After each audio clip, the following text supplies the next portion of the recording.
One of the fundamental challenges that we are seeing right now are the layoffs. The layoffs started in 2023. There was a slight movement, which was an upward trend at the beginning of 2024. However, the shift seems to be still not happening. It is August 2024 to the time of recording of this video, and the layoffs are still continuing in 2024. In India, the situation is pretty bad.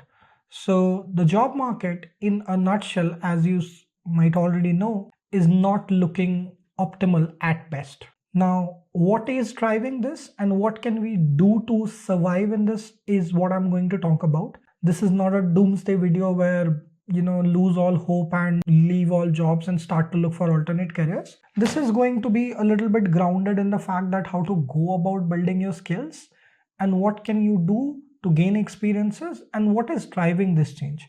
So let me just pick a very random news article that I stumbled upon today, and this is literally 30th August that this was updated on. The news literally says tech layoffs continue. Big tech companies like Apple, Microsoft, hundreds of employees fired in August 2024. And the layoffs is crazy. The number 136,000 people laid off. This is just crazy, right? In terms of people or organizations, there is a company called GoPro which makes cameras and a lot of associated technologies. They announced plan to reduce the workflow by approximately 15%. Sonos, which is an audio equipment manufacturer, they had about 6% reduction, which is about 100 people laid off. Cisco laid off about 4,000 people in February. Dell, unforeseen numbers, unclear numbers. Intel, again, 15,000 employees. Microsoft also had this trend. Google has been doing it. Now, what is the reason as per India Today? Now, the continued streak of layoffs across these major tech companies reflect a broader trend in the industry. This is driven by a combination of cost-cutting measures. Cost cutting kya hoti hai? When people have been hired, multiple reasons, by the way, cost cutting simply means that your reduction in cost. What are the reasons behind cost cutting? A, they are not getting their profits met. They are not getting their numbers met. The stock prices are not rising. B, they hired a lot of people just after COVID in the hope of digitization, which doesn't seem to be reflecting in actual numbers. C, they hired people at much higher numbers, much higher salaries, which needs to be normalized. Any or all of these reasons could end up in a laying off scenario where they are trying to cut cost by bringing in cost cutting measures. And the measures are not just driven by people measures, right? People measures are often the last. I think when we think about layoffs, we usually blame the organizations. However, essentially what will happen is that organizations will try to look at reductions in multiple places, right? And whatever does not make sense, they'll try to chop off, be it a line of business which is not making revenue for a longer time or not aligning with strategic goals and things like that. There is also a strategic shift towards AI and the need to adjust to market realities post-pandemic. Now, these two words are essentially what I want to hammer down. So many companies overhired during the pandemic and are now facing the need to reduce their workforce. This is something which I started by talking. And the rapid rate at which AI as a transformative technology is coming up, it has prompted many companies to reallocate resources and adjust to more adapt to this field. Now, what does this mean? I am not saying that everybody drop what you're doing, start learning AI. However, it's very, very important, irrespective of the job you are in, to start to use AI, learn AI, what it is, and specifically Gen AI these days, because that is the buzz. Whether this buzz leads to a quantified business action, whether it leads to trust in business where money is poured in it, where it generates more jobs, that is to be seen. However, at this stage, there is a significant crunch and a higher degree of optimism and belief in the technology. Whenever that happens, people try to react to it. The early days or the early signs are definitely positive because, and when I say positive, again, I'm being very empathetic to the fact that there are layoffs happening, but the positive trend is that we do have an understanding of what is shaping up. So if you are somebody who's in the tech industry, who starting their career, I think going back to the roots, understanding fundamentals, looking at AI in a new way, looking at job roles where you can help AI, picking up new skills like prompt engineering, that might be very, very essential and crucial to survival. A lot of people ask that how do we get project experiences? Let me also show some of that.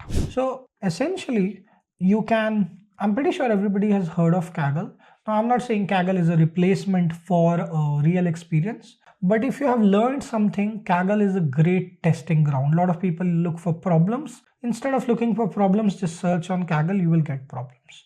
Once you feel you have matured a little bit, right, go to something like Upwork. And Upwork is more like a freelancing platform. If you are working in an industry, if you're in a college, you can really get some super simple jobs. Like you search on LLM, it's like a very old profile, and you can see people really want a very simple chatbot powered by an LLM and are paying like $75. Now the money is not that significant at this stage. However, what will happen is once you do these projects, you will be able to put them in your resume because these are real projects, right?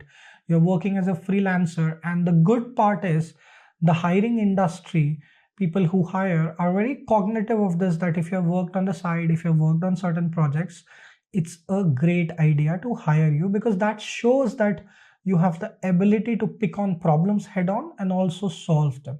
You can look for different filters here like entry level, intermediate, or more expert level, which would require more deeper skills. For example, here's a project which is posted for genai for Ayurveda, naturopathy, yoga prescription and diet. And somebody is trying to build a multi-agent framework for Ayurveda, naturopathy, yoga prescription and diet. This is really interesting. They have a fixed price which is $250, which I think is very low for this kind of work. It could be, if they have all the data and if they have a basic expectation, then this could be also acceptable.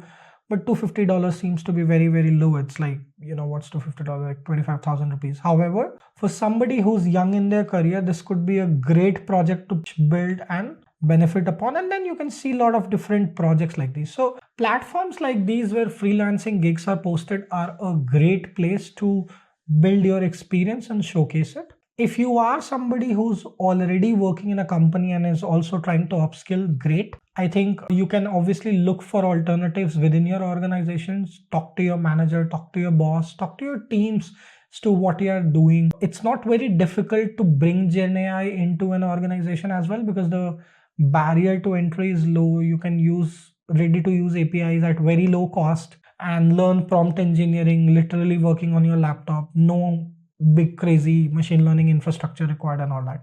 So the barrier to entry for doing POCs are very low in GenAI. So once you bring that, you can obviously open up doors to the conversation. All right. So that's some of the simple pointers that can help, maybe save you from certain cycles or get you jobs faster. Now, most of this is common sense, I agree. However, in times when there's a lot of desperation, these thoughts do not come to mind. So that's why the whole narrative about this. Now, this is not the usual video that I do. I usually talk about software architecture, building towards AI. However, given the number of students that were asking questions, people from BCA, MCA trying to get into software architecture, I thought that this could give them some shape and direction. All right. Thank you for listening to me. Until next video. Bye-bye.